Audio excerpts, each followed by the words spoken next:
this right here is our spacesuit, right? And there's one of these for each of the planes of existence that we exist in, that we're all infinite immortal beings, right? We come into this life to play in the playground, so to speak, and really work on the concept of redemption, you know, being the best version of ourselves in the company of others and all that kind of stuff. As far as we have this, you know, you've heard of astral projection and that kind of thing. Well, it turns out I've been studying this and attempting to practice it with full lucidity for the past year or so. And from what I understand, we have, everybody goes out of their body every day when we go to sleep.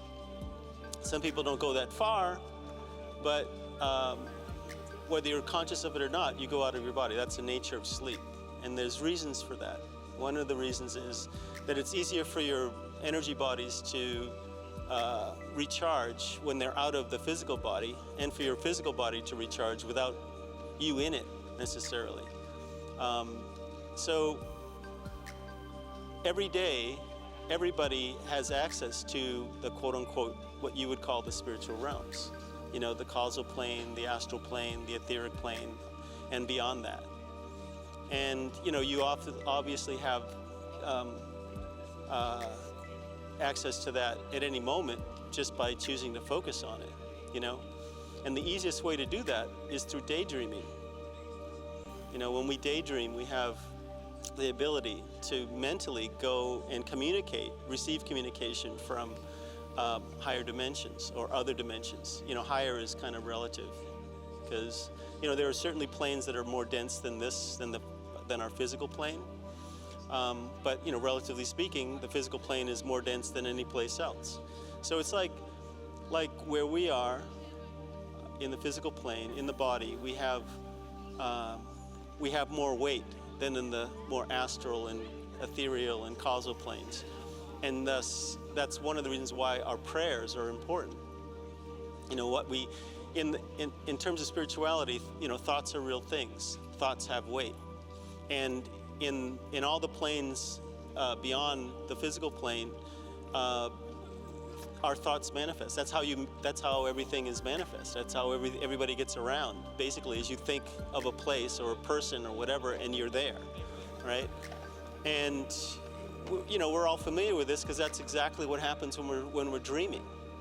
Praying and dreaming are similar mind activities. Yeah, in that in both instances, you're either attempting to or actually, you know, contacting, you know, being in direct communion with your higher natures, right? So the way it works is your physical body, you know, here's your physical body, your little spacesuit, right? And then within that is your etheric body, which looks exactly like this one, right? And an astral body that looks exactly like this one. And then after that, there's an aspect of you that isn't necessarily, it can be in physical body, it can look like your physical body, but it doesn't necessarily have to. Because the thing that's immortal, none of that stuff's immortal. The thing that's immortal is your consciousness. You know, we were all at the beginning of the universe, beyond the universe. We'll all be at the end of the universe because we can't die. Talking about infinite consciousness, yeah, I definitely, you know, let me give you a little background. In the winter of 1993-94, I had a spiritual acceleration where I was in a state of bliss 24 hours a day for nearly 3 months. So, you know, when you're in that state, you can ask questions and information just comes. And I was given many things to understand at that time. And, you know, I'm still realizing what I learned from that experience. You know, and subsequently I've had numerous, you know, pretty amazing spiritual experiences. You know, like I was at the pyramids for the millennium. You know, after traveling across the world to be there over 10 months to all these sacred sites and gatherings like Woodstock 99 and Glastonbury Tour and you know, Stonehenge and Avebury Stone Circle and all sorts of the Grand Canyon, you know, Serpent Mound, all of these amazing places. So, and with a specific focus to, let's say, hold a meditation for world peace, then they can affect the collective human unconscious. They can essentially create a power spot, be it ever so temporary. They can create the same energy that you would have at one of the more permanent power spots, like the Temple Mount in Israel, in Jerusalem. You might want to take a look at that.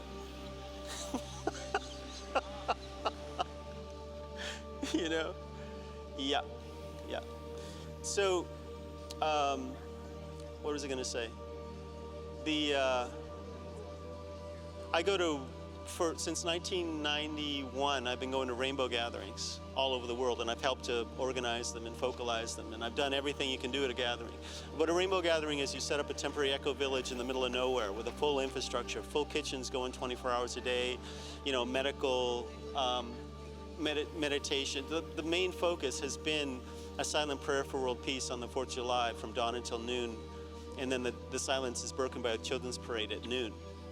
And I've been to every one since 1991, all over this country. That's the American National Gathering. And but I've also, we also have them all over the world. There's a world gathering scene, there's a European gathering scene.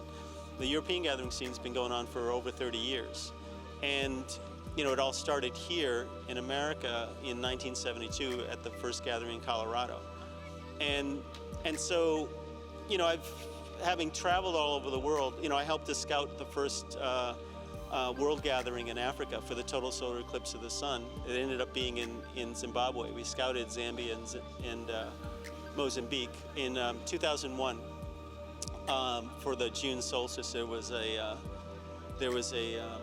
total solar eclipse. Incredible, one of the most incredible things I've ever seen, And so we had a rainbow gathering. We specifically scouted for a rainbow gathering in the path of totality to be there, and it was friggin' amazing.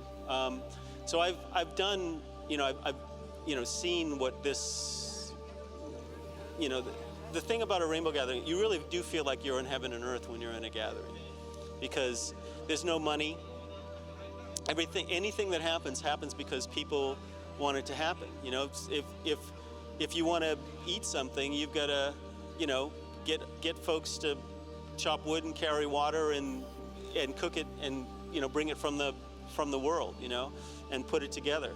And there's nothing like cooking a meal for 6,000 people in the middle of the forest of the Pyrenees Mountains of Spain, and you're cooking with all Italians, and you don't speak a word of Italian, and they don't speak English, and you're having a great time, and then you serve it out to 6,000 people in the dark, there's nothing like that. And so what I've discovered, and I've had a lot of meditation on, like, why is this amazing? Why does the universe continue to empower rainbow gatherings? And one of the things is because what's the magic of a rainbow gathering? And it's all of these people from all walks of life choosing to go to a certain place. It's not necessarily a power spot before we get there, but because we go there with a certain mindset, we this mindset of universal acceptance of one another as just human beings, as children of the light, right? And everybody's doing their best to just be the best version of themselves, right? So, and to hold this silent prayer for world peace, that changes the experience and the place itself into the same energy that I've experienced in all these power spots, like the Temple Mound or Avebury or Stonehenge or whatever, I've never done ayahuasca, but everybody makes DMT in their body every day. So, and it's funny because it's okay, it's all right. It's funny because I'm writing a sequel to my last documentary, which is about these archaeological sites I discovered in the Los Padres National Forest of Big Sur when I was going through that spiritual acceleration, that it turned out that the Forest Service didn't know anything about, that I feel may be connected to the Hopi story of the survivors of the last tour of purification by flood and their place of emergence into the fourth world. this being the fourth world because the oral tradition goes back to 3 previous world destructions. The first by fire, the second by ice, and third by flood. So I discovered these sites over the past 16, 20 years or so. And I made a documentary about it and released it on YouTube and everything. And it's called Emergence Beyond 2012 ? And it's on my YouTube channel. David Alexander English, I think. Right. That's where I do this live stream every day. Hopefully 5 days a week of what's happening out here. And David's live streaming art show, right? And that's on the channel as well.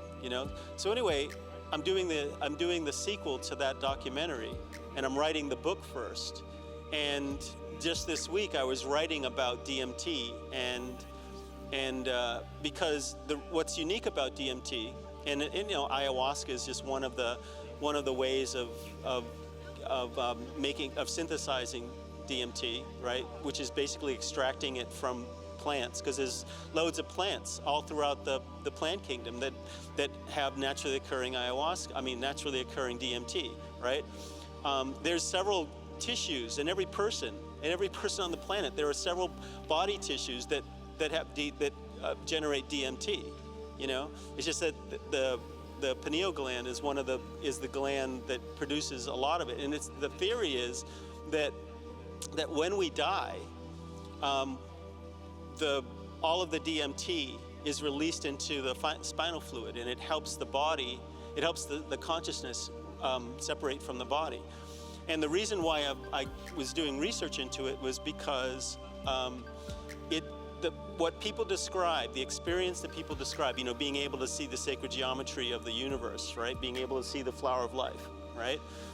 Is very similar to what people describe in astral projection and near-death experiences, right? So, and then it gets into, shamanism, because, the classic definition of a shaman is somebody who, after having undergoing some sort of self-initiation experience, usually triggered by some sort of traumatic event, they leave their body and they go to the other side, to the point where they are able to return and make sense of it and the experience, and are able to go and come between the worlds and act as a bridge between the worlds for their community, and help people make sense of and to intercede for members of the community on both sides. Because like illness, we know that illness begins in the higher realms. It begins in the astral plane and in the causal plane and the astral plane and the etheric plane before it manifests in the physical, right? So it makes sense that a person that has, through astral projection, a shaman, let's say, that is adept at, traversing the veil between the worlds, between the dimensions, can, go to, access the ultimate reality and affect a change, a healing on a spiritual or on an astral plane or on the causal plane before it affects somebody in his community or his or her community. Infinite consciousness, right? There's many names. The way that the Tao Te Ching, Lao Tzu's Tao Te Ching begins, pretty much says it all. The Tao that can be named is not the infinite Tao. If you change Tao into God, the God that can be named is not the infinite God, right? The vibration that can be named is not the infinite vibration, right? So if you can name it, that isn't it, but it can point at it. We know what we're talking about. So when I say God, you know what I'm talking about, right? So for me, another name for that, for God, would be the source within the source within the source within the source within the source within the source within the source, right? And for me also, that's infinite consciousness. It's infinite love. It's absolute truth. It's everlasting immortal life. And it really helps me when I realize that every person that I will ever meet in this lifetime is an infinite immortal being. And when I, no matter how they're acting towards me or not acting towards me or ignoring me or, you know, treating me well or treating me ill, is to see them as that immortal soul, right? And to recognize that this spacesuit is just that, you know, it's an opportunity, right? And I have to say, I'm really appreciative of having this spacesuit to work with. I feel like it's a pretty good one, and I've had a pretty blessed life. But I'm here. I have this spacesuit for a specific reason, and that is to fulfill what my mission is. And if you want to know what that is, I would say that it is. When I was going through the spiritual acceleration, one of the things that I came to realize is that my job is to be the best version of myself that I can possibly be in this incarnation. To remember who I really am, where I really come from, and why it is that I chose to come to Earth, and then to help other people do the same thing, right? And so that's why I do what I do. That's why I do all of this artwork, is, you know, to hopefully, you know, act as a catalyst for people's awakening and remembrance, you know, because it's one of the things about this Earth walk. One of the primary pillars of it is this sense of forgetfulness. We forget who we are. We forget who one another are, and we like to think that, you know, that everything isn't connected, but the reality is, the infinite reality, the ultimate reality, and the intimate reality is that everything is connected to everything else. You know, nothing is untouched, nothing is unloved. The universe, there isn't anything any person can do in this lifetime that could ever make the universe stop loving them for even an instant. And when I say stop loving them, I mean stop loving the bejeebers out of them for even an instant. You know, it's only when we think that, you know, we're unworthy of being loved. Yeah, yeah. That when we start acting like we're unworthy of being loved, that you know, disharmony is the result. You know, the universe doesn't doubt our worthiness. You know, a lot of this life and the spiritual path has to do with giving oneself permission, realizing that one has permission. You know, and so many times people don't fulfill their missions in life because they don't realize that they have the power to give themselves permission to fulfill what their mission is. You know, to realize and to take the time and to make that a priority. You know, more often than not, people are willing to follow along with what somebody else said, you know, and organized religions and everything, they serve a purpose. You know, they have a place. But what most people don't realize is that religions are root chakra, right? Root chakra energy is about belonging. It's very tribal. You know, the problem with that is it's not inclusive, right? And thus you end up like what happened with 9/11 was all tribal, because when those towers went down, the whole world felt like it needed to protect its tribal identity as humanity, because it was just such an egregious act, right? And so that's how you had like people in Paris and people in Israel and people in Japan all saying, you know, I'm an American. You know, if this is against America, then I'm an American. You know, in the same way that would happen with the Charlie Hebdo thing, everybody's saying I am Charlie. You know, it's like, because it's, you know, people recognizing that we're all connected, but that's still the tribal chakra, right? So spirituality, the difference between religion and spirituality is the third eye. It's connected to the pineal gland. It's about one's individual relationship, one's personal relationship with the universe, with the infinite, with infinite consciousness, you know? And that is inclusive of every person that ever existed, you know? With this, you know, focus on the pineal gland. You know, pineal gland is actually an optical gland. You know, it's sensitive to light, right? It's the only way that you can see the sacred geometry, the interconnectedness of all things. Hi, my name is Jeff Fisher. I'm the pastor of Hope Chapel in the West San Fernando Valley, and we're talking about spirituality. And the reality for me is that when I was young and growing up, I had no church background. I had no real sense of spirituality. However, I did wonder, why is there something rather than nothing? There were those philosophical questions that always caused me to think that maybe there's something more. Why am I here? What is the purpose of my life? Is there life after death? Things that sort of plagued me, and certainly into my teens and then into my early 20s became more and more important to me as I started to confront my own mortality.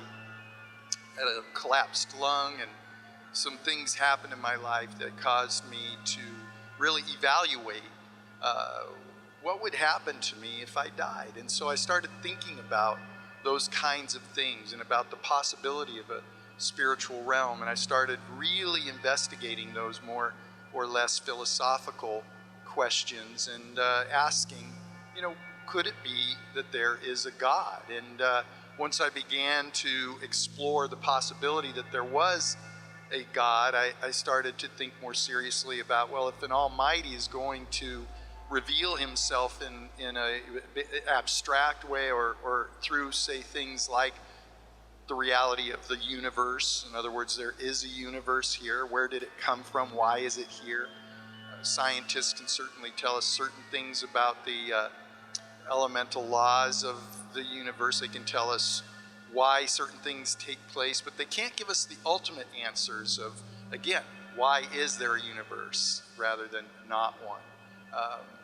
Difficult to understand things like the hunger for spirituality, the desire to know that there's more than what we experience here in this life. Looking at things like justice. Why do we long for justice? What is going on inside of us? What's the reason for that? These aren't things you can measure in test tubes. They're not things that you can measure scientifically. Why do we long for or delight in beauty? Why do we, why are our relationships always breaking? Why is the human race so ravaged? You can answer these questions in many, many different ways and forms, but for me, they all added up to the possibility that there is a bigger realm, that the universe came into existence out of some other powerful realm that existed quite apart from this universe. And so my inquiry into things spiritual began. And at that time, I was invited to attend a church. I was playing in a rock and roll band, had a record deal, was traveling around and playing in clubs, and also surfing every day. I lived on the beach in Manhattan Beach. I was living my dream, but something inside was not fulfilled. There was an emptiness. And someone invited me to go to a church, and after telling them no a bazillion times, I finally went. When I walked into that church, I experienced something that I'd never felt before. I had felt what I now believe was the presence of God. Quite honestly, it freaked me out. I wanted to head for the exit. I didn't know what was happening. In fact, it felt kind of weird and fanatical to me. But something changed inside of me that day, and I became aware of God's presence in my life. A lot of strange coincidences began happening. People seemed to be talking about God everywhere all of a sudden. So I started reading a Bible. And I really, as I began to read about the life of Jesus, I was so compelled and overwhelmed by his love and by really seeing myself in the pages of the New Testament. Realized that maybe part of my problem is I'm out of sync with God. Part of my longing is that I really need God in my life and to experience the forgiveness and the love of God that people in the pages of the New Testament were experiencing. And so I began to pray. And that was like diving into all things spiritual. And God really, I believe, was starting to communicate to my own heart that he was real. And long story short, didn't think it would happen in a million years. I ended up becoming a believer in not only something spiritual, like many people do say today that they're not necessarily religious, and I'd like to say that I'm not religious. People tell me all the time I hate organized religion, and I tell them excellent, so do I. Come to Hope Chapel. We're disorganized religion. We're into Jesus. We're into God. We're not into religion. But really, I began to experience the reality of Jesus in my life, and I'm an all-in kind of guy, and never imagined that I would become a pastor, but I began almost immediately to feel peace, to feel joy that I'd never had, to feel fulfilled, to have hope, to feel meaning in my life, and those are things that we can get to some extent out of things material in this life, but never had I experienced such joy and such peace and such a sense of hope and significance in my life. Something had changed radically. People in my life, the people closest to me, could see those changes, and they said, listen, something's happened to you. What happened? And all I can tell you is something spiritual happened. God came into my heart and into my life, and he transformed me.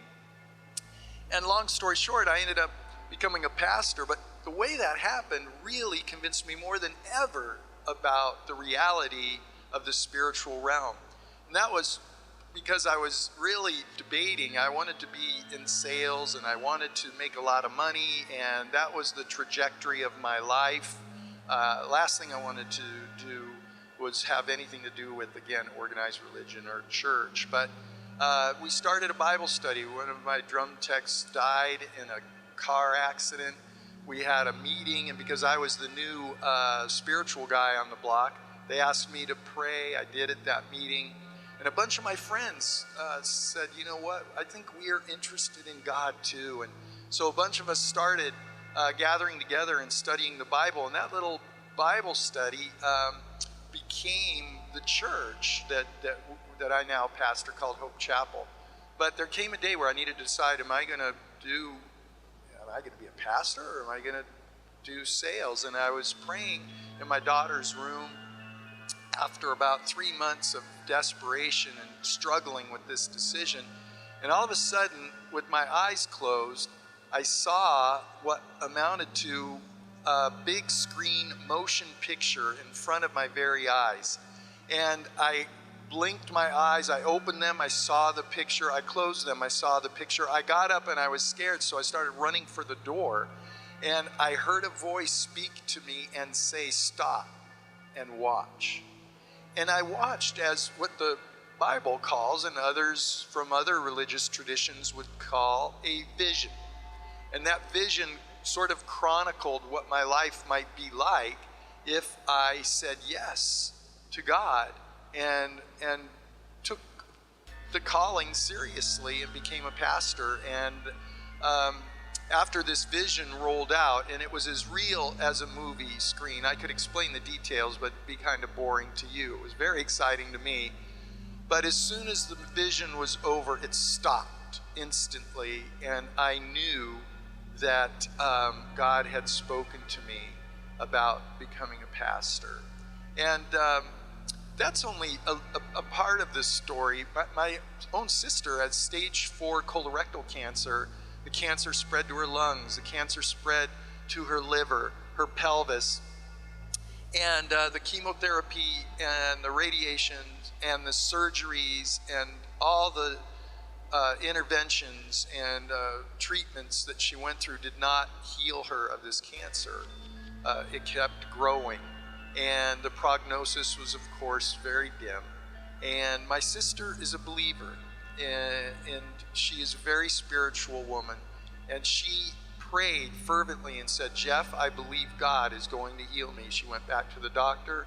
Doctor said the cancer's worse. She said, I really believe with all my heart that God said he was going to heal me. Even her own husband would sort of mock her and say, you're not being a realist here. You've got your head in the clouds. You have a lethal disease that's going to kill you. And many others would mock her, and imagine that's tragic in and of itself. But she was unwavering, and continued to believe. And you know, she has lived now 4 years with cancer in her body, and she is now, even her doctors said she stopped all chemotherapy, stopped all of the treatments, and she lives every day by faith, but she's in perfect health. You would look at her and think she's a fitness model. She is the happiest person you've ever met, and she is energetic and vivacious and vibrant. And my sister, folks, is a walking miracle. And I've seen that happen over and over and over again. In fact, Eric Metaxas just wrote a great book about miracles. How do you explain miracles if there's no spiritual realm? How do you explain the conversion of so many millions of human beings that have come to faith in Jesus if there's no spiritual realm? How do you explain those things? In fact, let's just get back to the scientific part of this. And how do you explain the universe? You know, people think they can explain the existence of life forms and their development, but you know, we still can't answer the question, what caused the first life, abiogenesis? How did life even begin? Scientists can't even touch that by their own admission today.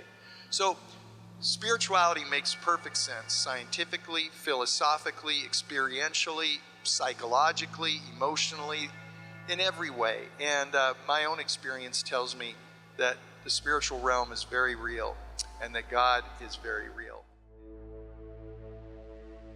Yeah, hi, I'm Donna. My full name is Don Paul Donna Quesada, and Don Paul is actually my spiritual name. And I've been teaching at Santa Monica College for 19 years. This year makes 19. I started in 1996, and I was actually hired to teach ethics, but I knew I wanted to teach Eastern philosophy. So after a few years, I kind of took over the course, and I've been teaching it ever since, and I'm the only one here who teaches this course. I think it's a very special and unique course because it allows me to bring things like meditation into the classroom, because meditation is part and parcel of what is covered in this course, things like Hinduism and Buddhism and Taoism.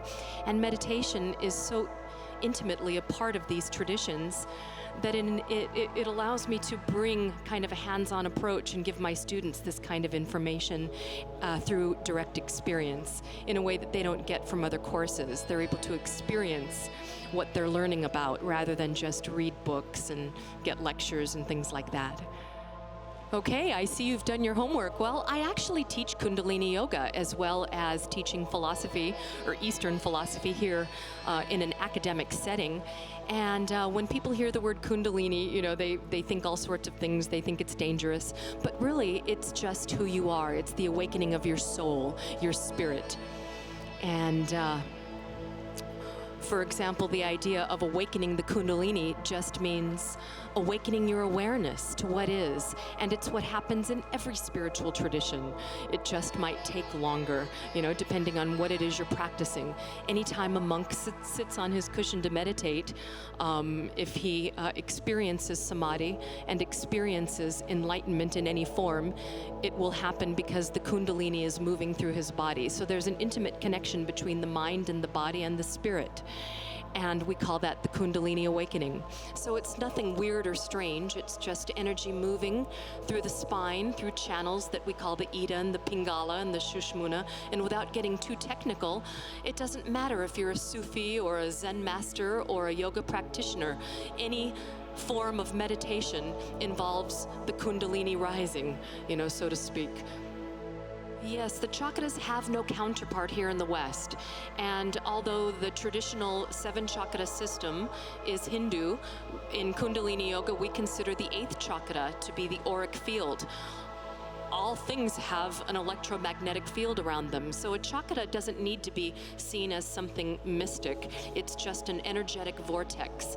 And even scientists have discovered that there seems to be a predominance of energy in certain areas of the body that run roughly along the spine, corresponding with certain organs.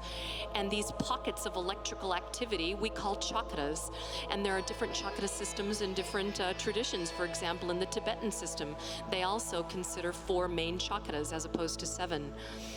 And when energy moves through these chakras, it's said to correspond with us being able to see through a different lens of consciousness. We have all of these different religions, and the visual I have in my own head is like a pyramid. You know, at the base, we have seemingly diverse and different religions that are all, you know, very independent from one another. But when you get higher up on that pyramid, all of those differences start to diminish. And the truth is the same, and the teachings are the same, and the experience, the mystic experience is the same, whether you're a Sufi or a Zen master or a yogi, you know, in the Himalayas, it doesn't matter. All of those differences fall away because the religions are just the form. Yikes. You know, this kind of material form, shall we say, it's the material form, it's the rules, it's the structure. But once you get into the experience, not the rules and the form, but the actual experience, doesn't matter the form, it doesn't matter what you call it. There are no words, and it's the same no matter where you come from. Oh my gosh, well, quantum physics is where what we thought we knew about science gets flipped over onto its head. You know, we have, you know, certain laws that are true. It's not that they're not true, but they apply at a certain level of reality. And what today's physicists, or, you know, throughout the last 20 to 30 years have found is that once we get into quarks, subatomic particles, those rules and those laws don't apply anymore. They don't follow those predictable rules. And it depends very much on the one who's doing the observing, to the point where the difference between observer and observed breaks down. Again, we have this breakdown of seeming pairs of opposites, where what a particle does depends on who's observing it and whether the scientist is observing it. So what that really says in a nutshell, in plain talk, is we shape our reality. And it's what Buddha said 2,500 years ago. It's what the yogis have been saying, you know, all along. We shape our reality. So there isn't this objective place where I can stand with my white coat and watch things and observe things and say how it's happening, because the very act of observing shapes what's happening, just as my thought shapes my world. You know, again, it goes back to what I was just saying. The experience of Muhammad is the experience of the yogis, is the experience of the whirling dervishes, is the experience of the Zen master. And we're getting to a time now where we can't focus on those differences anymore. We call it in yoga, you know, that's the Piscean age, you know, which was all about the differences. Now it's all about looking at the experience. Those differences fall away. Yeah, you know, I get excited, you know, because Wittgenstein is one of those Western philosophers that's totally fascinating, and he was talking about language games, and what that really means is that we get to create the rules as we go along, you know, and you're right, it's getting away from that paradigm of there's an objective way to do things and an objective way to see things, and it doesn't matter how you see things. No, actually, we construct it as we go along, and it very much coincides with what we're talking about here in spiritual practice, where my experience is my validation. That's what counts.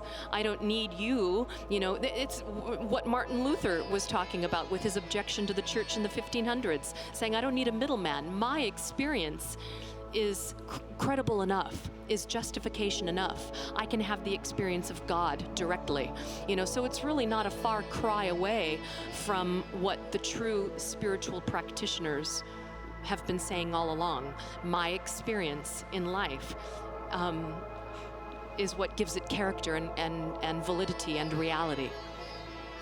The problem is when we conceive of that creator as outside and separate from us, you know, and that's where we bring it back to, for example, Hindu teachings, where the divine is within.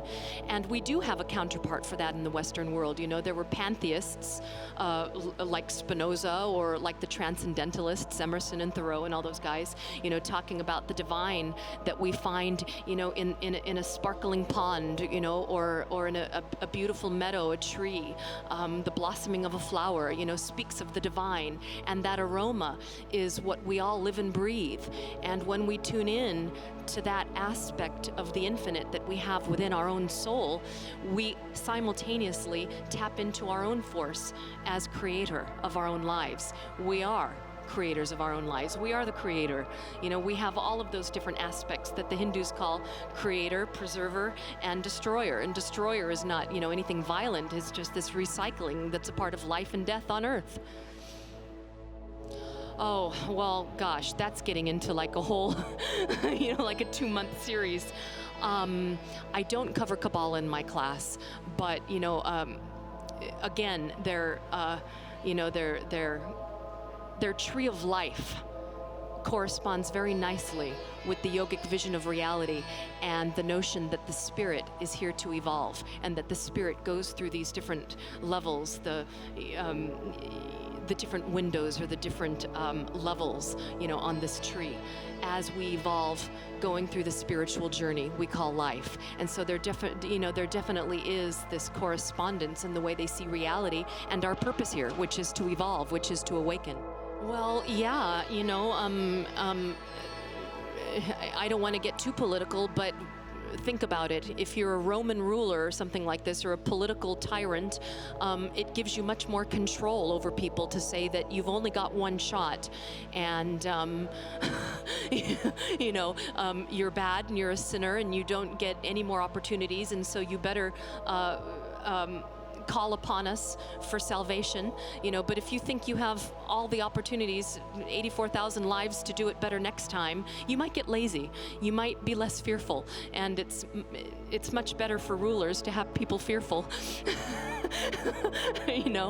But definitely the idea of the spirit being on a journey, and we call that reincarnation, is found in all the mystic traditions, including Kabbalah. Especially in Kabbalah, you also find this idea of the real reality being behind the veil, the 99% and all of this stuff, and what we really see is just a part of it because we're not awake. Oh, well, as a yogi, we don't get involved in mind-altering drugs for the spiritual experience, because it's a bit like shopping. It's a thrill that doesn't last, and you don't gain the discipline to get there yourself. And in the process, you don't gain the mastery, over yourself as a spiritual being evolving. You're having a crutch. You're relying on a crutch. And so, like the shopping experience, it feels really cool for a while. I wouldn't know, but it feels really cool for a while, and then the thrill wears off. And like a kid who gets bored of his toys after an hour or 5 minutes, then what do? You have nothing to fall back on, and no strength and mastery within yourself, no grit within yourself. To deal with life when it starts to tug on you and pull you down. And again, I'm speaking as a yogi. It's not, embraced in our tradition, because what is embraced is developing that discipline within yourself. But I understand it has its place in other cultural traditions, and I respect that. And you're right. There's, the cat's out of the bag. We know that the pineal gland has an active place in the spiritual experience, and experiencing what we were talking about in class, that sensation of interconnectedness. And, it's worth mentioning that in today's world, things like fluoride actually clog it up, so living a very pure and clean life is very much a part of the spiritual lifestyle, so that you don't clog up your spiritual experience. That's also why we don't eat meat. We keep ourselves pure because it's a mind-body experience, and the pineal is very much a part of that. Coming from a Buddhist background, a yogic background, we do practice a non-violent lifestyle, and I understand that in other traditions, they do have other approaches, but one must remember that these traditions were born in a time and a place where other options weren't available, and when we do have other options available, and again, I don't want to get too political, it's hard to justify violence, when it's not needed. And getting back to the pineal gland, we exercise that experience through meditation. In fact, we have kriyas within our tradition that are specific to the pineal gland and getting it to function. So that's something you deny yourself when you fall back on a crutch, of substances and things like that.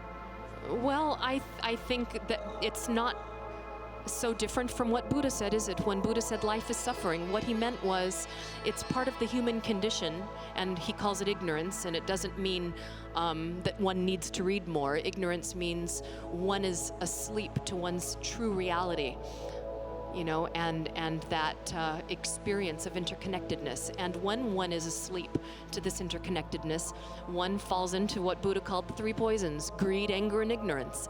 And when we are in a state of greed, anger, and ignorance, we in turn fall into patterns of war and theft and murder and all of the more minor things we see every day on the freeway and in household violence and all of this stuff.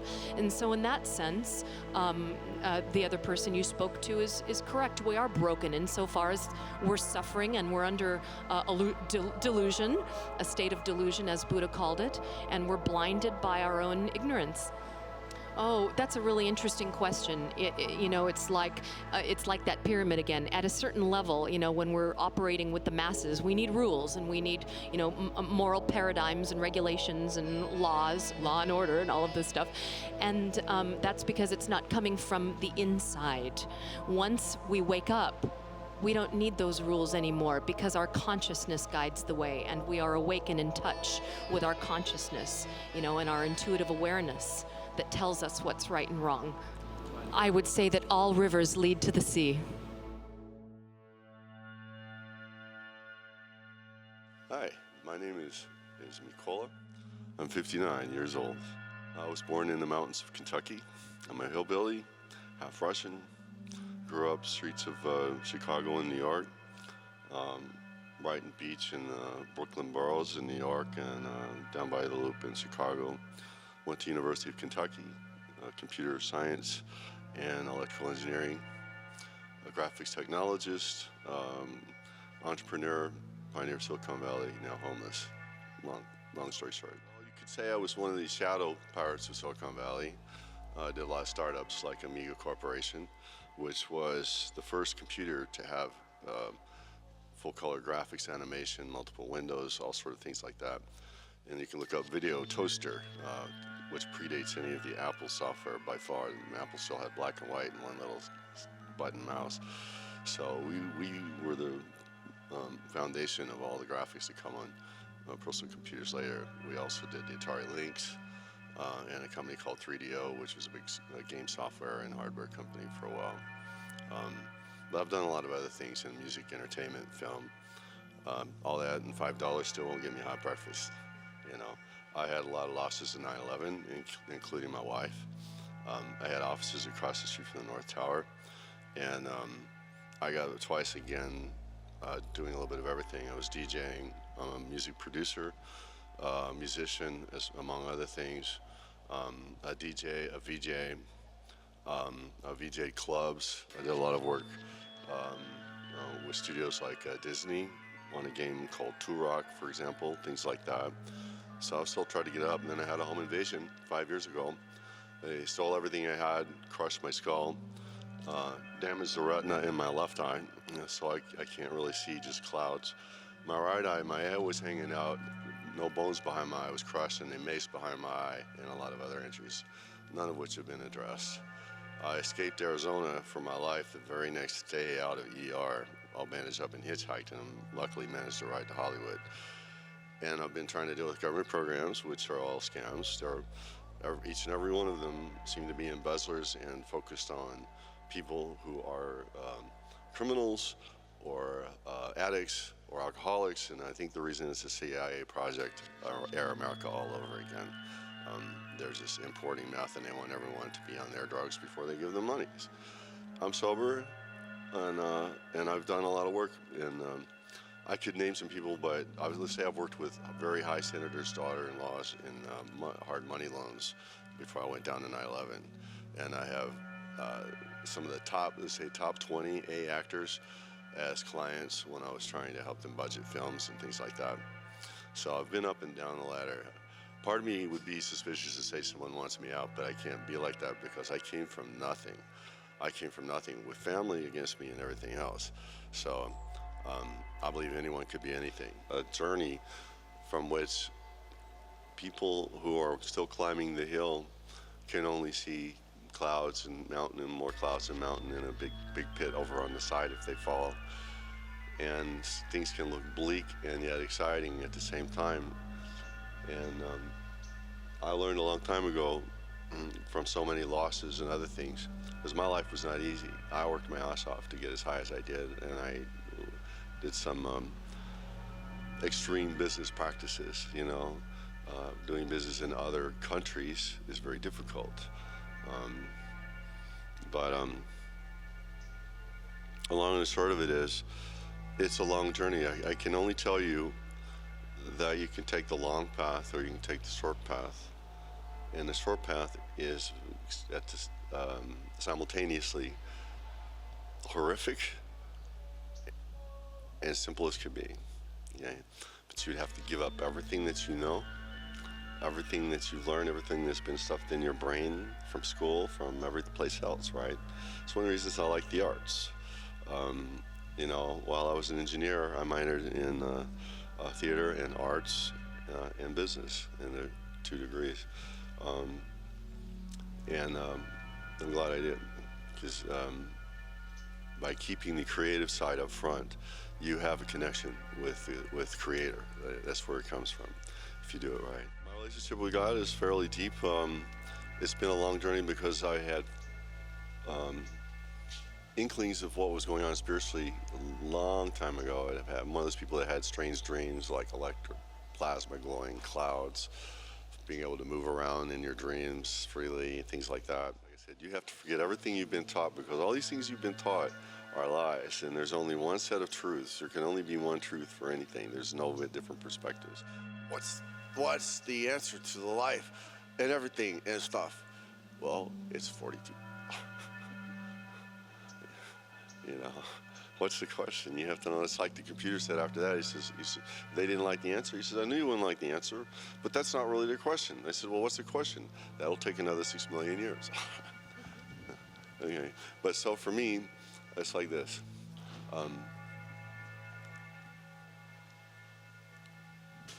I'm an engineer and I'm a skeptic, and I grew up in high school when the first Star Trek TV show was banging, okay?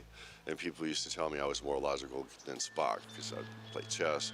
Here I'm a crazy guy, I'm a radio DJ working on a film crew for cable TV at 17 years old, right? High school. I'm doing everything, theater, everything you can say.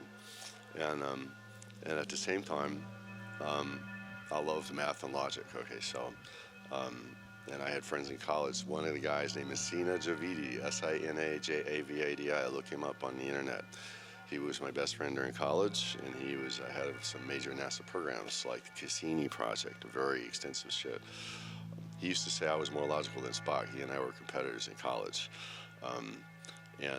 Like I was one of those people that do mastermind in 2 moves instead of 4 or 8, whatever, but anyways. So for me to be that kind of a skeptic and to tell you what I'm getting ready to tell you is, it seems contradictory, but it isn't at all. Logic is just the beginning, and it's a tool. Math is a tool, but the implications of math are overwhelming. Like you've heard of string theory, I'm sure, but no one would tell you that where strings come from. If you take 2 curtains that are hanging side by side, and if they could just intersect with each other, you get this strange string that goes in a weird loop. That intersection is what we call strings, and we're talking about something called M-branes, a very complex theory. However, we're made of a resonant universe where time itself has the smallest part. It's step, so it's digital. We have a digital universe. We have a redshift that isn't really redshift, where galaxies don't move up evenly. They go up step by step. I look at this and say there has to be a creator behind it, a mind of some sort. It's not something that happens. Things don't fall together. Evolution is impossible. Entropy is where stuff falls apart. Things wind down, not up, right? So people would just stop and think about the shit that's shoveled into their ears in schools and everything else. They'd say, hey, I just have to endure this, get my paper, and go on and learn what's really going on, okay? So what's really going on is that, well, I figured out that the pharaohs are still in control, that they have been all this time. Everything's a facade. And if you go back to the days when pharaohs were having difficulties, around the times of the Romans and the Christians and all this, what really happened is the pharaohs had their power and their abilities and all this wealth and the most ancient armies on the planet, and they weren't going to give it up. So they melded with people. They went north to the region where the Canaanites were supposed to be, or they were actually part of the Canaanites, the same pharaoh bloodline, up to where we call Georgia and Armenia, and they called themselves Khazaria. And they self-proclaim themselves as Jews, but they're not. They're Middle Easterners. They are the Palestinians. They are not the Palestinians, but the Philistines. They are the Amorites. They are the Horites. These are the half-breed, half-angels written about in the Bible. However, this is all traceable to real, actual events. So all of the wars in the Old Testament are actually wars against half-angel, half-humans. By it or not, it's a fact. I don't like to think of shapeshifters, someone walking around me changing their shape, and I haven't really been able to verify any of that for myself. As I said, I'm a skeptic. Example, the Harpantino ray. I was the biggest collector of Nikola Tesla patents of anyone you probably ever had. Every patent there was. I knew what he was doing a long time ago, even when I was a kid, and check it out. After having done consulting for the government, it just verified some things. If you look up on the internet, TTA. Look on the internet for TTA, death ray, heat ray, submersed. You will see the most bizarre things going on. Look on the internet for what's it called? Ascension Island, where they have this grand array. They have the Death Wars program, the Space Wars program, well into effect. They talked about years ago. And the lighting on Venice Beach, that was down. You know, they do this shit, and they're getting ready to grandstand and put on a show for people. So you've got these things, whether you call them angels or aliens, it doesn't mean crap. I will say this. Look on the internet for Pope, the combination on YouTube for Pope, Mass, and Lucifer, and you will get a global 3D broadcast, first time ever, from the Vatican of the Black Pope, the first Black Pope. I don't know it's not Black, but I'm saying they call them Black Pope. They're Jesuits, which was an army. They were the Pharaoh's army originally. They're not Jews. These are the ones who self-proclaim, right? The Pope worked for him. Why did they put the head of their army executive in a Pope's seat? Because now they're announcing to the world they worship Lucifer. Last year, they made a worldwide 3D broadcast. Look those terms up. Everything I tell you is fact. I don't fuck around. It's fact to the bone. Read the first names of everyone from Adam to Noah. And look at, every time it says, well, Adam means this, and Cain means this, and Enoch means this, and blah, blah, blah. And you write the names down in order, and you put their meanings down in order, and you will get a little paragraph that describes a God who comes down in a tent of human flesh and dies and sacrifices himself for humanity. So the Jews conspired to tell the story of Christ by hiding a code in plain sight. Yeah, I don't buy it. See, guess what? And there's no such thing as a Jew like we refer. There were 12 tribes, actually 13.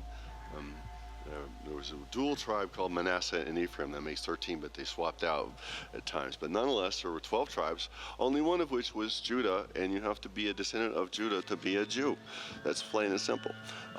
All of this stuff about Mesopotamia and all that crap, well, people are researching builders, not people. And people have existed all around what used to be the planet, although the continent's divided sometime in our human history, okay?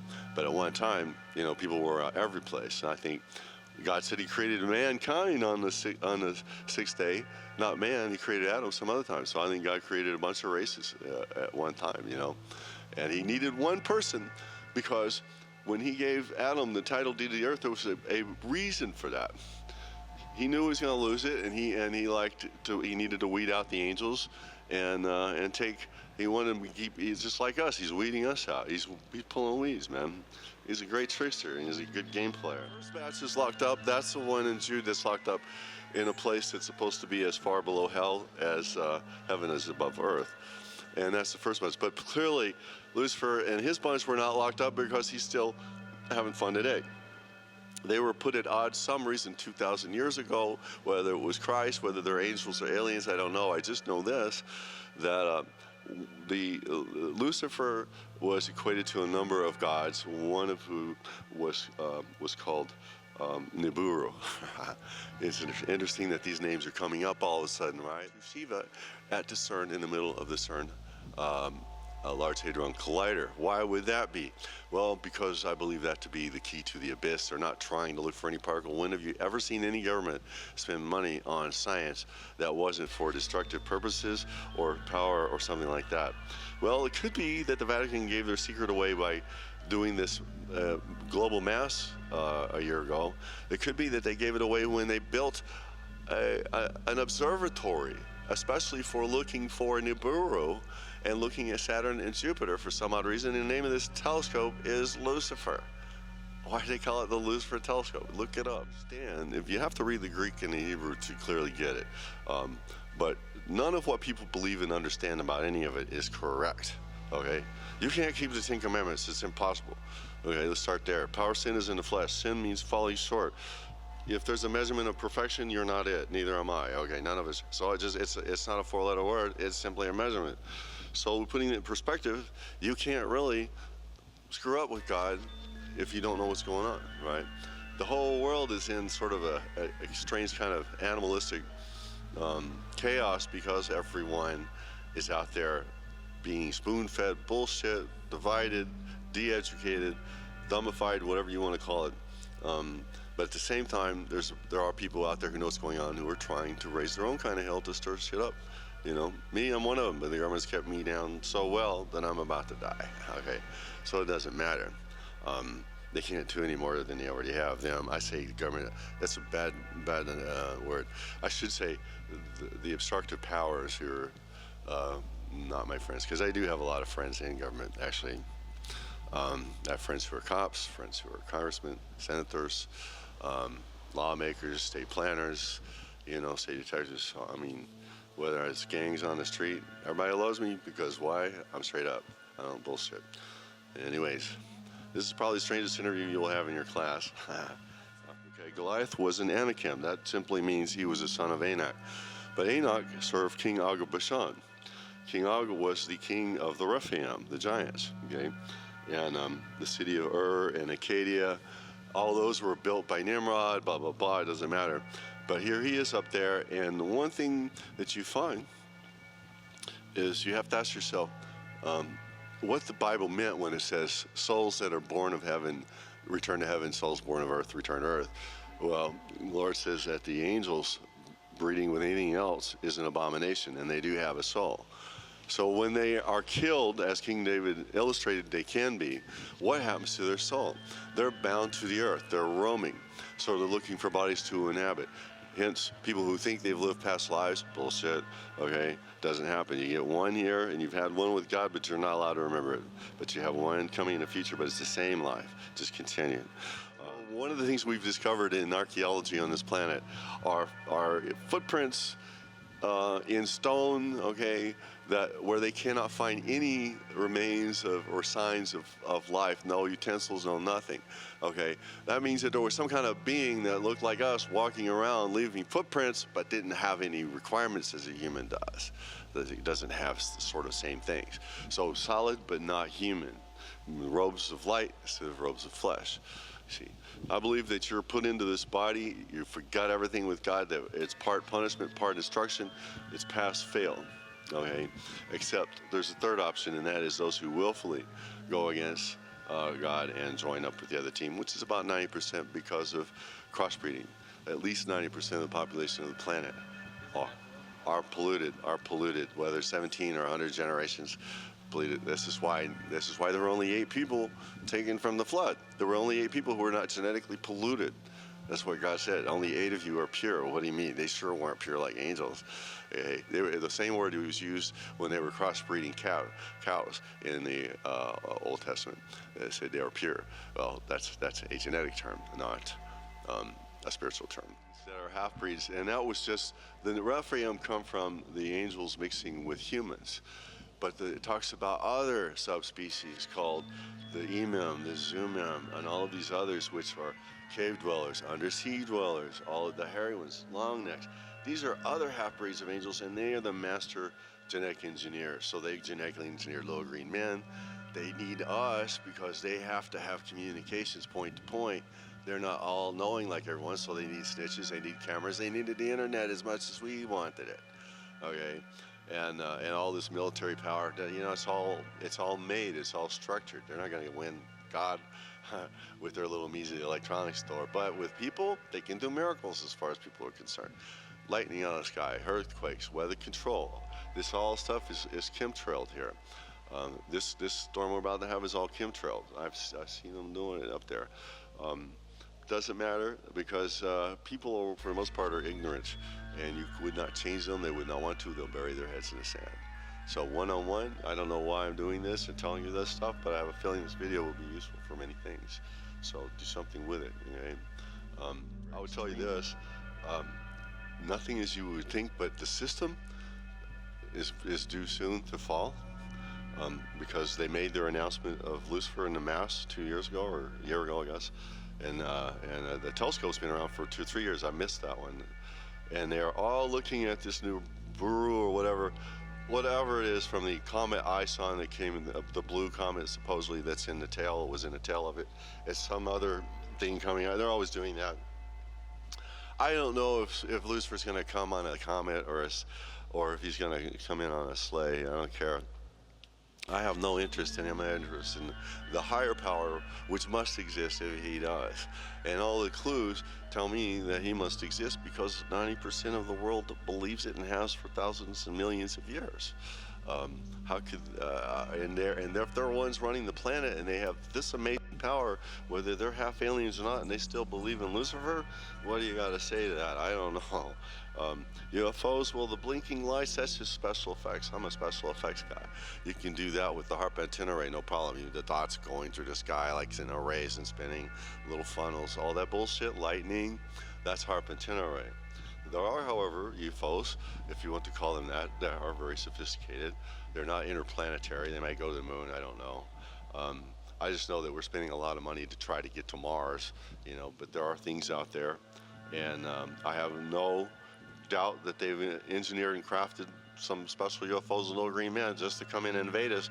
So these nasty old, these good guys who look like Spock with pointy ears are going to come and save the day in being our alien kings or gods of the past, whatever they want to call them. I don't care what they are. I just know I object to it. and I'd like us to have the freedom as the human race. It's like my shirt says, hang on one moment.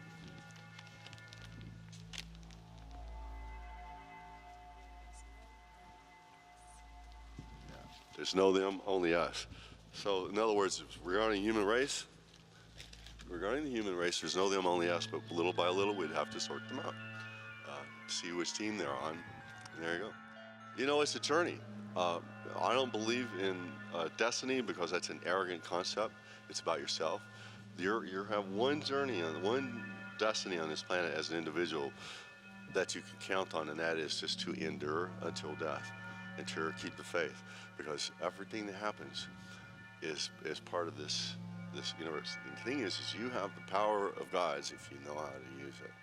You're going to bring down money for yourself, and then certainly if you start going down the path of material things of any sort, it's not going to work. Okay, that's the thing I said. You take the hard path or the easy path. The hard path says never be bought, never be sold, never be owned.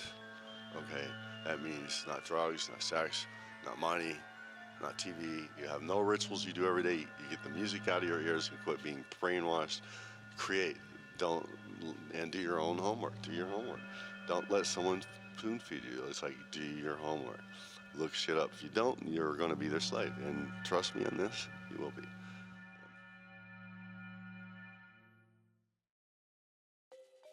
My name is Professor Jim Stramel. I'm a philosopher, odd as that may sound. I was born in central Kansas, grew up in a small town, son of a single mother, 4 siblings, 5 kids. All my life I thought that I was going to be a lawyer. That's all I ever remember wanting to be. Enrolled in political science as my pre-law major, and didn't love my poli-sci classes for whatever reason. Second or third semester I discovered philosophy, and quickly became a major, and then decided to go to graduate school. Religion was not a big part of our lives growing up. We did not regularly go to church. My mother is a spiritual person, I think she would say. She believes in God. She says that she has felt the presence of Christ a couple of times in her life. But she's not, as some people would say, a Bible banger. She's never been one to strongly encourage us in religious belief or faith. She sort of, it really just wasn't much of an issue in our lives growing up. Until when I was about 8, after she divorced my father a few years before, she remarried a Presbyterian minister who had an appointment in another town nearby, and we moved, and he started his appointment. And then pretty soon we discovered that he was behaving inappropriately with my oldest sister. He would stick his tongue in her mouth when he would kiss her goodnight and touch her inappropriately. Mom found out about this, and the marriage was quickly annulled, and he was dealt with. But that's not why I'm anti-religious. They protected me from those facts. I didn't know exactly what was going on between him and my sister. So that's not why I became eventually an atheist. But the fact that religion was not a significant part of our lives, I think is important. It's just not something that I grew up with. It just wasn't accepted. It wasn't just part of our normal routine. It wasn't just taken for granted as obviously true and good and right and appropriate. So I never had that sort of indoctrination that many people have, where you just grow up with it and you take it for granted. When we started going to church at about age 8 or 9, and for the first time really, and I started listening to the things that are being said and the various beliefs and the things that we're being asked to do, and observing how people talk and behave in church, and then how things are outside of church. And there's often a lot of disparity, and I saw a lot of hypocrisy, and frankly, just many of the things that were being said, about the existence of God, about evil, about prayer, about almost everything. It didn't make sense. It just didn't pass the smell test. I was always interested in religion as a kid, and it's like, why do people believe? Why do people go to church? Do they really believe these things that seem so incredible? Well, the church-going didn't last for very long, as you might imagine, after the marriage was annulled, and so we go back to our habit of not going to church regularly, and so again, religion was not a part of my personal life or practice. But I was curious, and in college I took sociology of religion, various courses having to do with religion, philosophy of religion. But for me, it's not something that resonates. It doesn't speak to me. And so I would certainly say I'm not a religious person in the traditional sense. Nor would I say, as some people are inclined to now, that they are not religious but spiritual. I wouldn't say that I'm even a spiritual person on most ordinary understandings of that term, especially if it has reference to the immaterial soul, the afterlife, a relationship between our spiritual selves and God. All of those things I reject.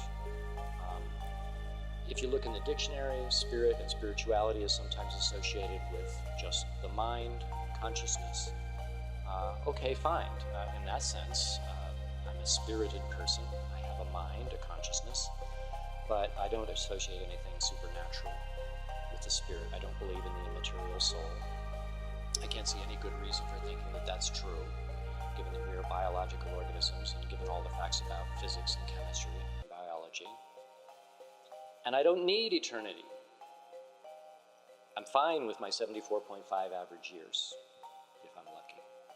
Sometimes people ask me, Stramel, how do you go on? What gives your life meaning? you don't believe in God, if you don't believe in the afterlife? And I find that such an odd question.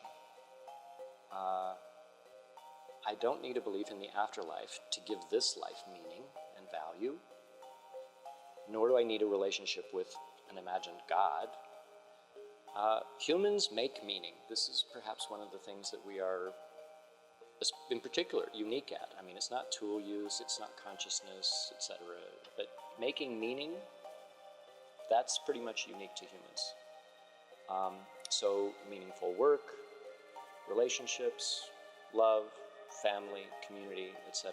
These are all ways of making, or opportunities for making meaning.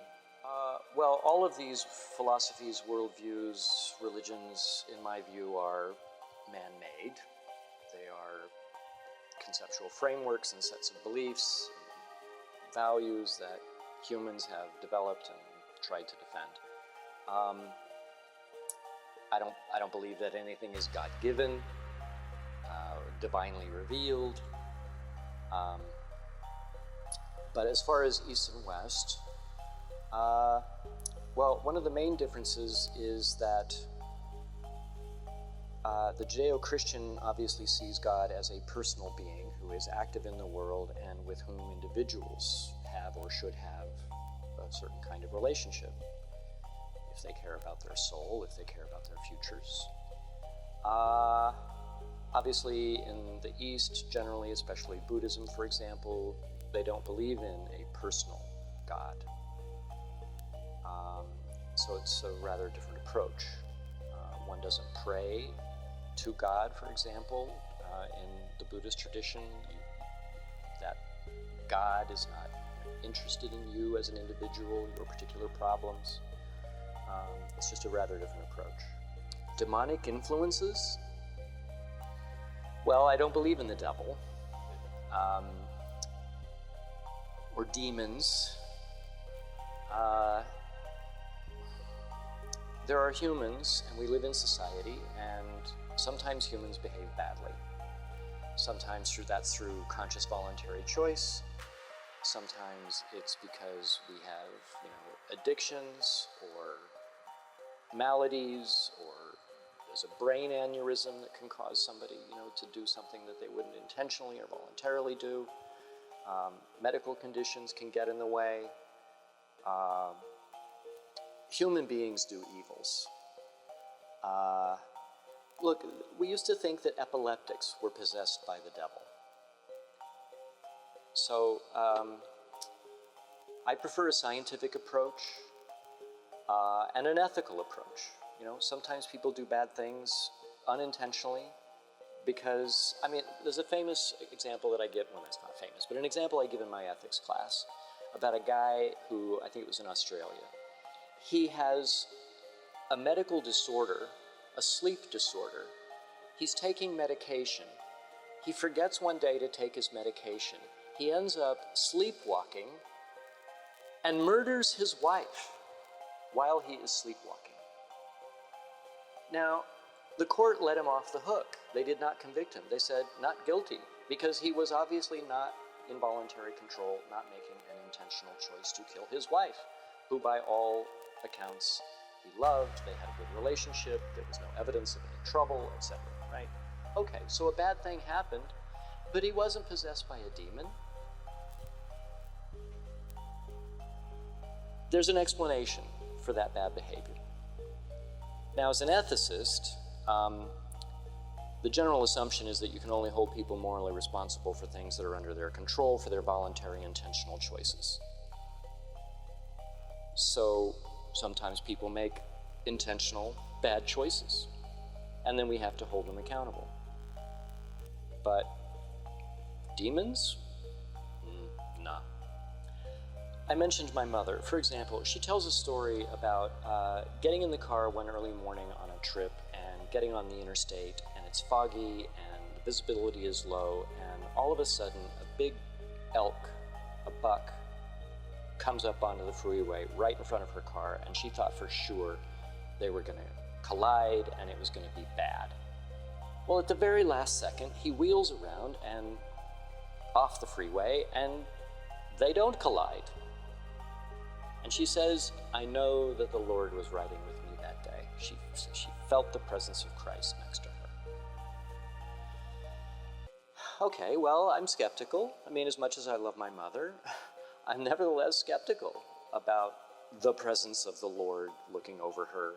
And maybe there's another, perfectly mundane explanation for how they avoided the crash. These things happen. Animals turn, they change. She misunderestimated the speed. She was afraid, okay, but it didn't happen. This doesn't prove the existence of God or divine intervention. The baby that falls from the 8th-story balcony and bounces off the awning and hits the top of the car, lands in the bushes, and miraculously lives. This is not divine intervention. It's just highly improbable. And yet people throw around the miracle word because it's so improbable. How could it possibly have been a normal natural existence or occurrence?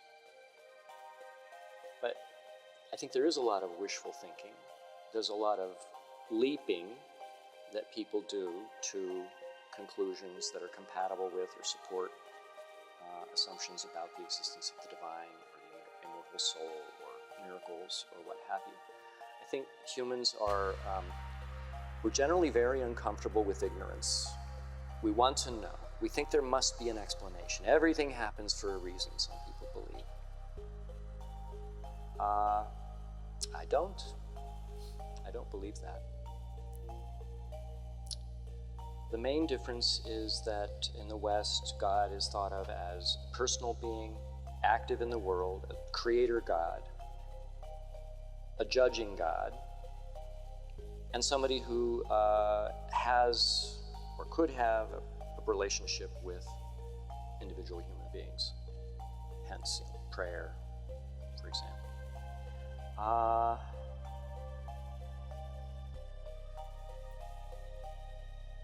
Well, I'm certainly more sympathetic to the Eastern approaches.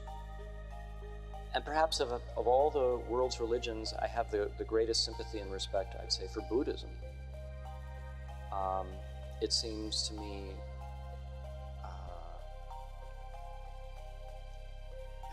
to endorse the least number of false beliefs or outrageous, ridiculous beliefs about the world. It seems to me to give a generally helpful picture of human nature and reality, and helpful suggestions for trying to live a good life. I don't believe in the separate creator God. So if Eastern religions are more inclined to see God as within, or as permeating throughout all of reality, like the panentheist, I'm more sympathetic to that view. But, for example, some of the ancient Greeks, I teach ancient philosophy, and some of them will equate the entire world process, all of the movements of the cosmos and the heavens, the music of the spheres. They will equate that with God, this world process. They don't deny that God exists, but they're reinterpreting God in a way that's consistent with their view of reality. This seems to me to be unhelpful. To equate God with the entire cosmos and everything in it and all that happens, and yet to call it God, it seems to me, is to invite confusion and difficulties and controversy, because there's so much loaded up in the concept of God, and there's so many different interpretations of God, and controversies about, what follows from a certain conception of God. Panentheism generally will equate God with the entire cosmos and say God is in everything, God is everywhere. And so in a certain sense, there isn't now a distinction between God. God is no longer separate from. As I said, I think this is basically unhelpful and just invites confusion. And also, for example, sometimes people will talk about a higher power. Do you believe in a higher power? Well, again, not in the traditional Judeo-Christian sense. The personal God, no. The cosmos, as a totality, certainly is in some sense a higher power than me, but I don't worship it as one does in the Judeo-Christian tradition. I am, in a fairly obvious sense, a product of, a causal consequence, and a participant in the cosmos, but that's not a creator God.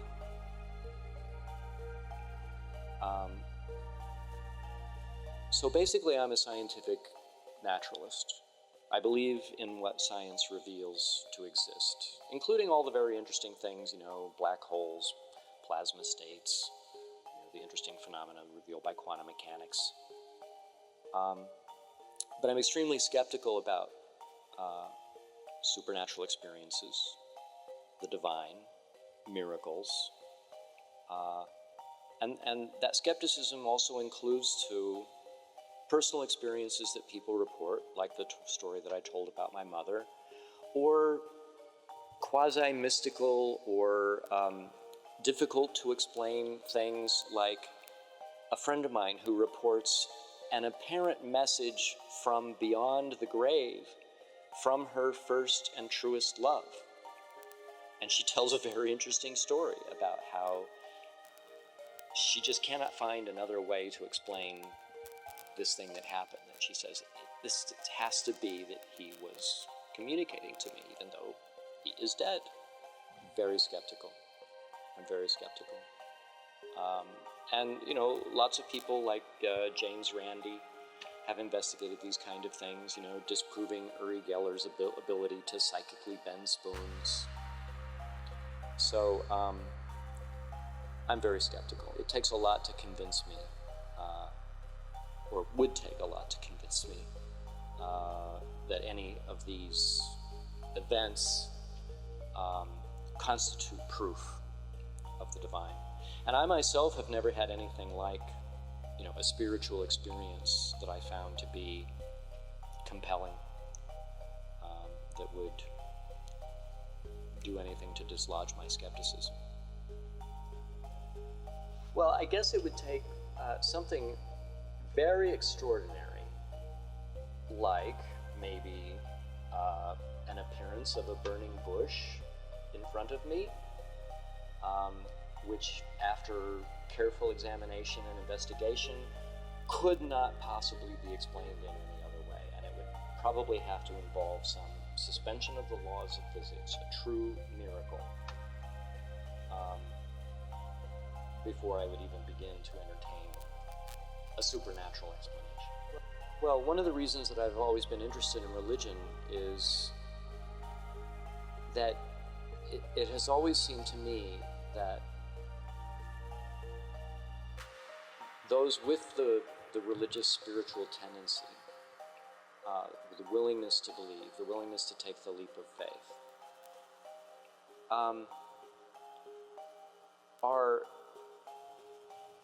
they commit themselves to, they're willing to believe the most extraordinary and, on the face of it, unbelievable, implausible, incredulous things. And then the question is, why? Why are people willing to believe things that seem to fly in the face of our best science and common sense? And to expend extraordinary energies and to, try to shape societies and to go to war with other societies that disagree with our religious views.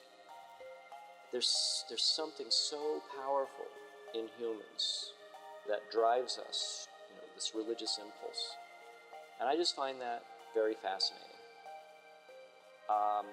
It can also be a source of tremendous good, moving people to do wonderful things, and yet incredibly awful, atrocious things have also been done in the name of religion, or in the misinterpretation of religion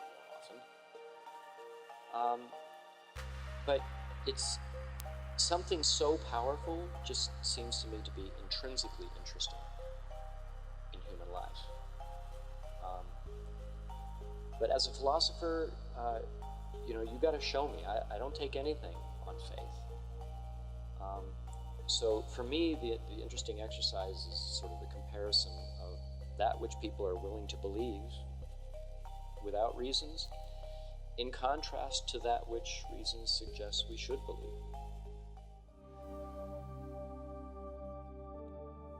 Hi guys, my name is Orion Lopez. I'm 20 years old. I am a musician and a producer-engineer.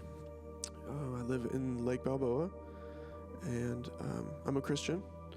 I came to know God when the spiritual realm kind of opened itself up to me. I was never raised religious or with faith or really any belief in God other than, something probably made this. And, I was always a big lover. Love is the most important thing in life, in my opinion. We all need more love and to show each other more love and respect and care. So I kind of stood for everything that, Christ stood for, but I didn't stand for Christ. I didn't know Christ. I didn't know that, He is the Savior. I didn't know anything like that, or I didn't really believe it. I guess I should say I didn't believe it. I went to Catholic high school, so I had a really good understanding of Christianity in theory, but not in practice. So, I met my friend Brad, and he was pretty big on faith and very insistent that the spiritual realm is real, and not just the type of real where it's real to you if you're experiencing it, but it's universally real. And I didn't really have a big thing against that, but I never experienced it, and I felt like, maybe he was just opinionated or something like that, but I accepted it or whatever, and I, he was talking a lot about the love of Christ, and, that's what got me, because I've always been a big supporter of love in general. So I opened my heart to Christ a little bit, and I said, okay, Lord, like, if you're real, show me how you're real. Brad was saying, and a lot of people have told me that God will show you in a way that is most meaningful to you, that He is real and in your life. And I kind of just asked Him to do that. And almost immediately, I started experiencing spiritual activity in here. And when I would, be working on music with Brad, and it was honestly terrifying. It's the type of thing where you don't question whether it's happening. When you're in the presence of something, you can feel it, and it's not, like you hear a little sound in the room, and then, you think, oh, there must be something there. It's like when these things come into your presence, it feels like a million tiny razor blades and needles pinpricking all of your skin on your entire body from head to toe. Just the presence of it is painful. And, they come in here often. So that was maybe a year ago or a year and a half ago where I first started experiencing this, and I've experienced it pretty consistently since then. And, right away, given the terror and uncertainty of being in the presence of, unfriendly spirits, I had a friend that I, had just met that was saying, Jesus is the answer to exactly this. So it's, it's not gonna, you don't have to twist my arm too hard for me to say, okay, Lord, please save me from these demons right now. And He did exactly that. The name of Jesus really can clear a room, and the name of Jehovah can clear a room so fast. And so that was going on, and that got my faith right away, because you're not believing in theory in the sense of like a pastor or someone says, over there in heaven, wherever heaven is, there's Jesus, and you should believe in Him, and they're all well and good, and I think everyone should believe in Him. That's funny timing. They always do that. But they come in here and they make my computer like freak out, and it loses connection. It's like really, really frequent. It's really silly. Anyway, I think we should believe in Christ just because, He is real, but having to experience His presence in the presence of spirits, and the fact that He can clear a room full of unfriendly spirits, I got my faith real quick, and I started to read the Word. And when I started reading the Word, that's an experience in and of itself. When you really open your heart to the Bible and you read the Word, and you pray first, and you say, God, please use these words to speak to my soul and to tell me what it is you want me to know about life.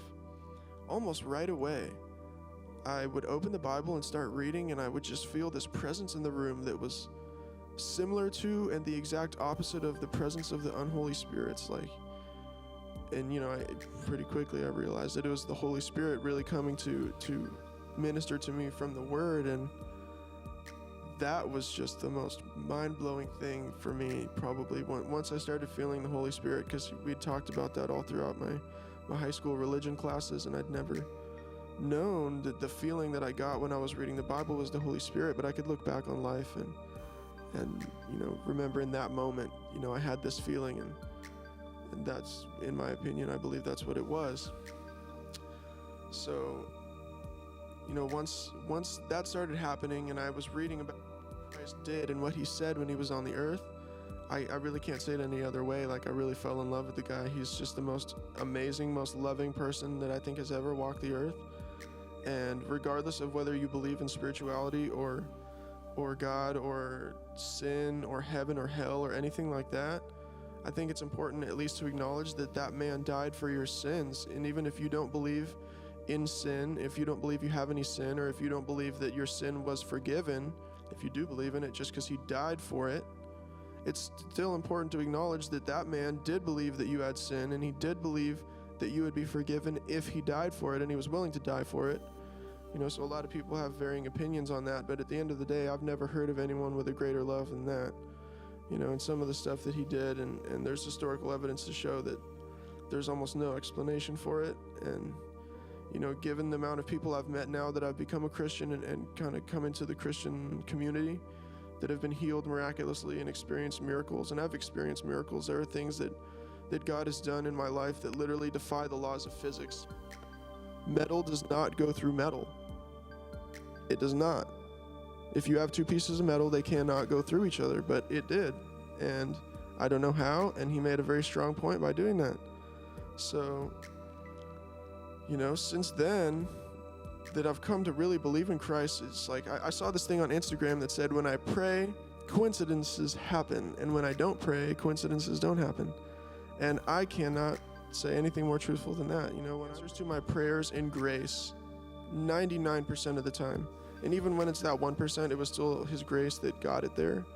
But I'll pray for something in advance if I'm about to go to an interview, or if I have a studio session or something, that it goes well. And things will happen that are not inexplicable, but it's so coincidental, given the spiritual presences that I feel all the time. It just kind of speaks for itself to me. I fully believe it. I pray to God in my heart a lot, almost constantly, I would say. And when I'm in moments, I try to think, God, what are you trying to get across to my soul right now? And what is it that you want me to take from this moment? And as soon as I start thinking that, things start happening right before my eyes, where someone says something, or things, it's everything I can think of, things just happen where it's so clear to me that a point is being made, and just perspective that I get in the moment, is so meaningful. And I really do believe that that's God. He's super mysterious and sometimes super silent, although he has been known to speak, and he has been known to speak out loud. But since then, I guess my relationship with Christ is just founded in prayer and faith, because I don't know how, but he hears us. He really does hear us, and I've heard a million times that God answers every prayer, and one way or another, I can't think of anything that I really haven't gotten an answer to. There are, of course, age-old questions like, is heaven real? Is hell real?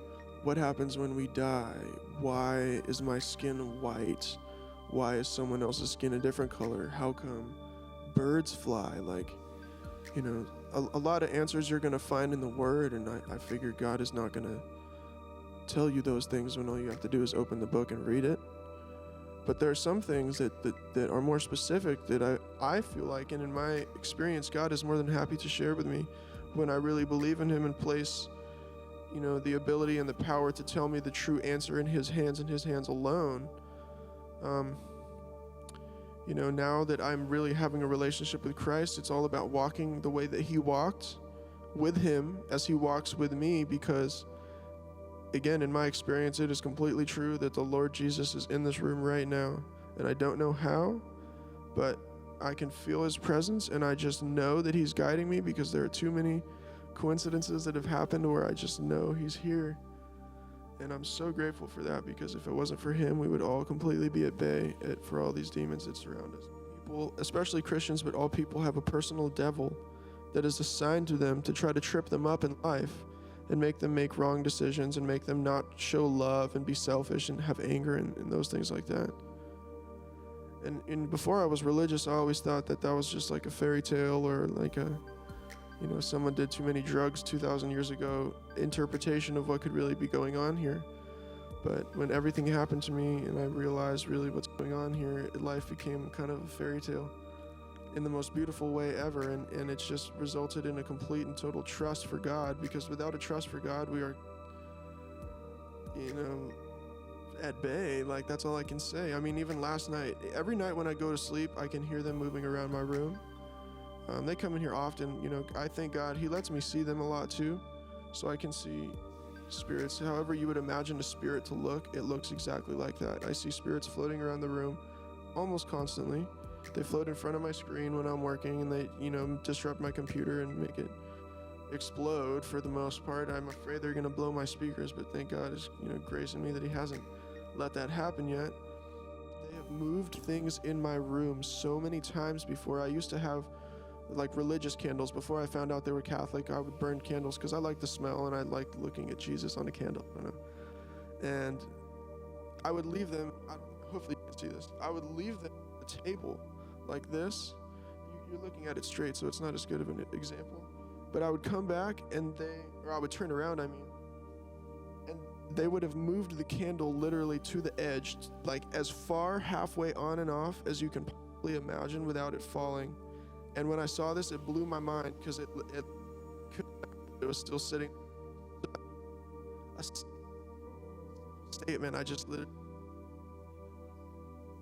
it was such a statement on their part. It was such a statement. They were really trying to like make the point. We can mess with you, you know. So the trust that I have in God, you know, last night I heard him. It's not usually as bad as it was last night. It was pretty creepy last night. I just literally had to sit there and be like, look, if there's demons in this room that are lurking on me, God, you know about it, number one, and two, you're gonna handle it if you want to handle it. And if you want to leave me to be devoured or whatever, then he's gonna do that. And I know that his will is not for his children to be devoured. Otherwise he wouldn't have sent his only son to die for us, to save us from the eternity of that.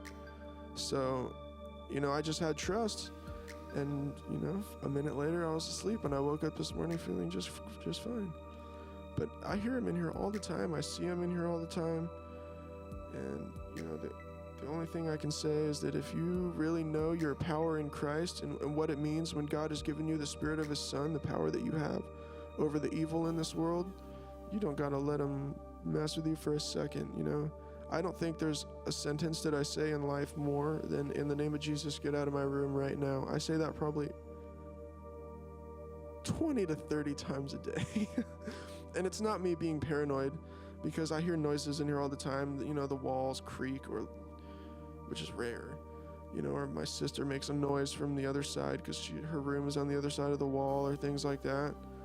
But, you know, it's stuff that's right behind me, right next to my ear. You know, so it's just, you gotta handle it. But you have the power in Christ to handle that. You don't gotta be scared of them. They can't touch you when you have the Holy Spirit in you.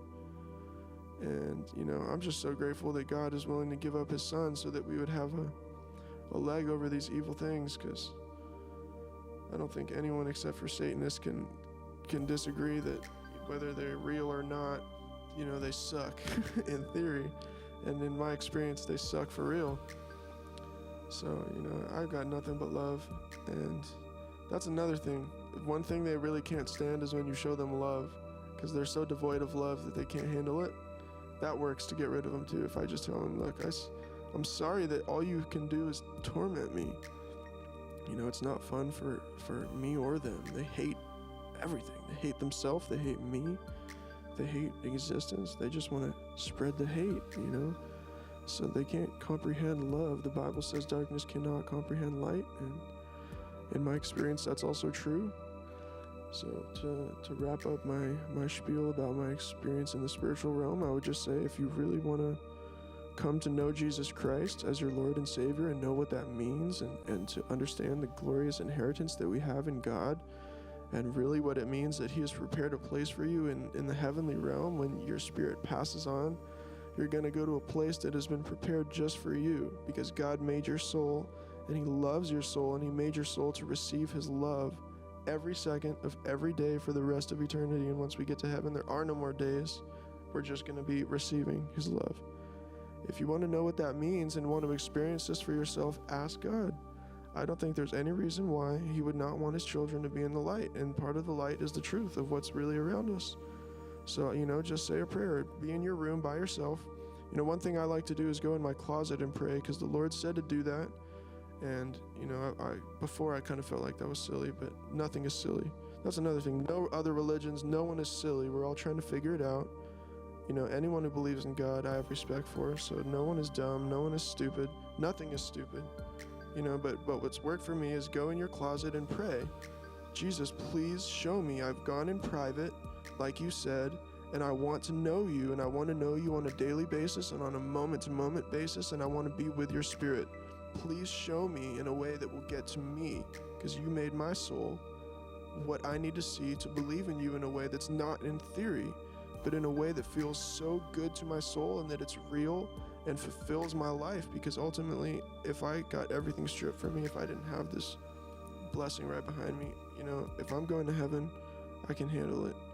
And it's easy for me to say because I'm not getting, chased with machine guns like the people in the Middle East are. But I would like to say that, if all I had was Christ, I'd be all right.